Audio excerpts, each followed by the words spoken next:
we are coming with the lecture of the Stridor part 2. So, presented by me. So, we have discussed everything in the part 1. Now, we'll discuss the part 2 of the lectures. So, we have already discussed Stridor is a noisy breathing due to partial obstructions of the upper airway, example in oropharynx, hypopharynx, larynx, trachea, or bronchi. What is stutter? Stutter, in the contrary, is a noisy breathing due to rattling or rambling of the secretions of the pharynx. So, rales and crepitus are these are in distal portions of the bronchial tree and alveoli, which consider the lower respiratory tract, hoarseness, alteration in the quality of the voice. So, causes of hoarseness can be inflammatory.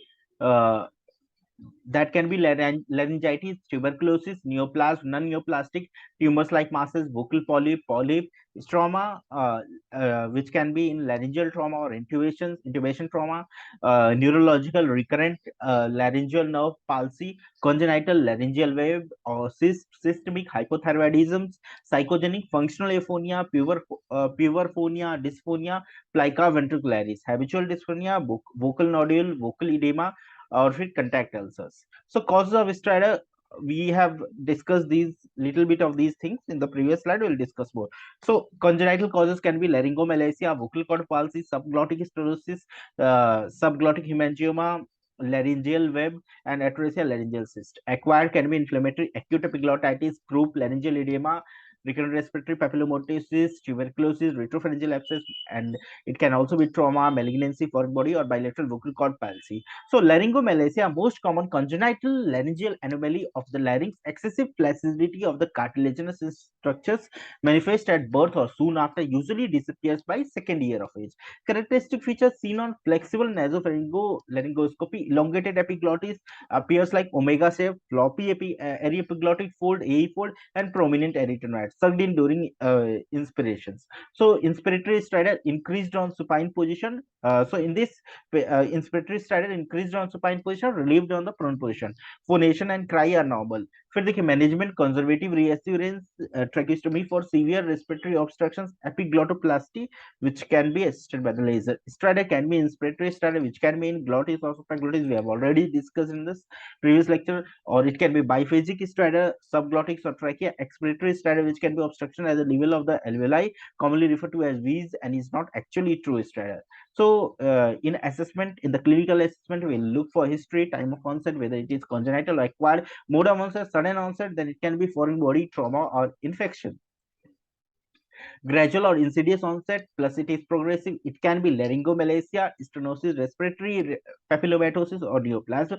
Related to feeding,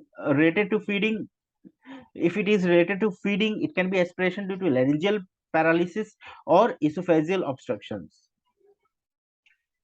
Relation to sleep and body position, present only during sleep, then it is stutter, disappears in prone position, then laryngomalacia.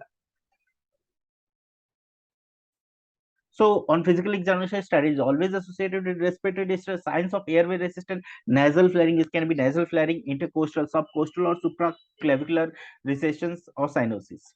So, what investigation will order? We'll do X-ray soft tissue neck. We'll see for epiglottitis, thumb sign, or stenosis. X-ray chest. We'll look for mediastinal lesion. Flexible nasopharyngolaryngoscopy. We'll do direct laryngoscopy and bronchoscopy. Imaging. We can do CT MRI of the neck and chest. So, in this laryngoscopy, we can see. Sorry, this is not a video. We have seen the. So, on photo also we can appreciate them. Management of obstructive airway, we will have Hamlish maneuver already discussed in detail in the previous lecture. Oropharyngeal or nasopharyngeal airway, intubation, wide bore needle, cricothyroidectomy, and tracheostomy.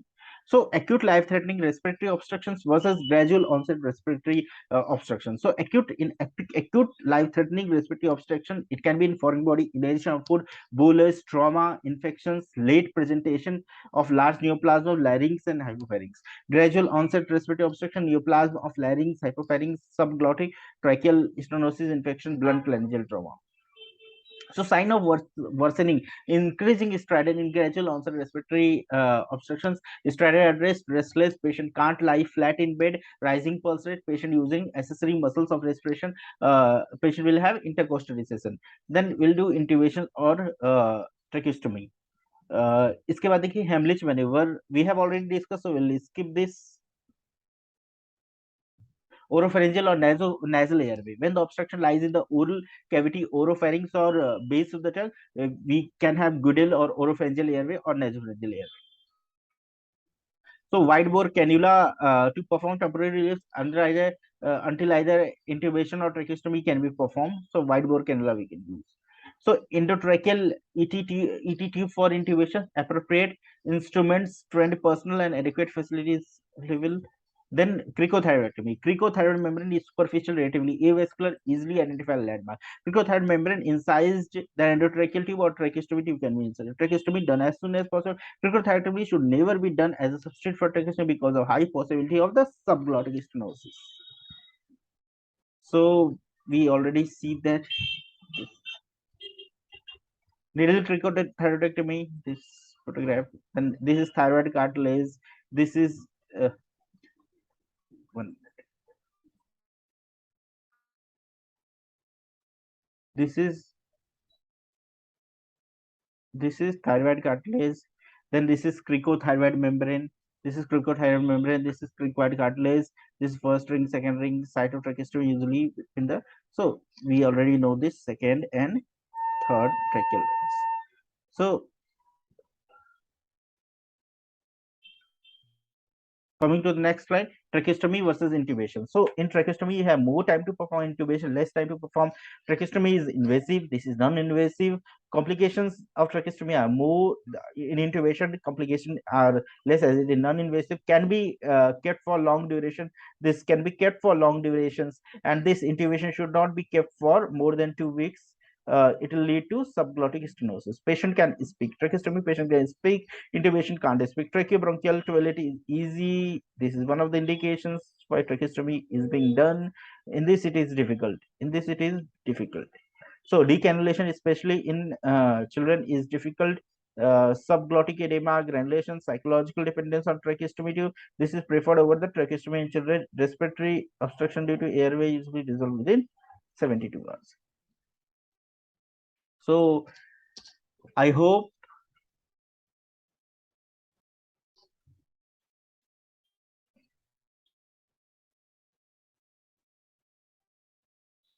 what